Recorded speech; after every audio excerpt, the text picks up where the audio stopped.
काबर डोंगरी पहाड़ में बाबा धूमिला बारे आँखी मूंद के।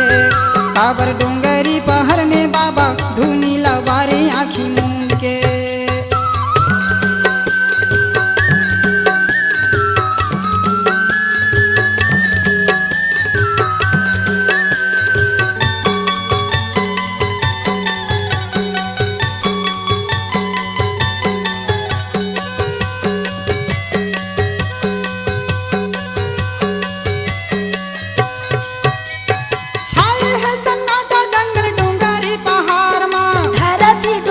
तोरे ताप के आधार माँ धरती डोलत है तोरे ताप के आधार माँ। छाए है सन्नाटा जंगल डोंगरी पहाड़ माँ धरती डोलत है तोरे ताप के आधार माँ धरती डोलत है तोरे ताप के आधार माँ।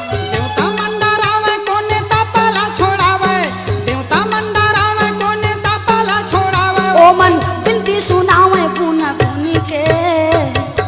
काबर डोंगरी पहाड़ में बाबा धूमिला बारे आँखी मूंद के।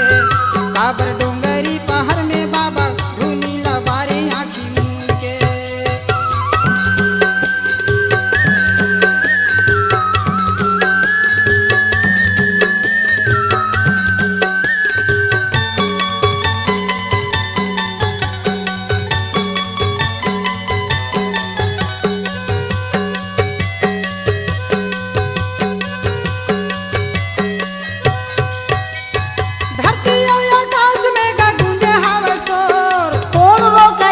बाबा ताप लगतो कौन रोक गया के गुरु ताप लगतो।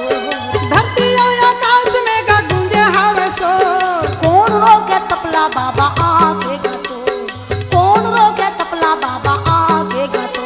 खबर जावे सत्य लोग वहाँ छाके पार को खबर जावे सत्य लोग वहाँ छाके पार को। पुरुष सीता है आवे तोरे सुन के। काबर डोंगरी पहाड़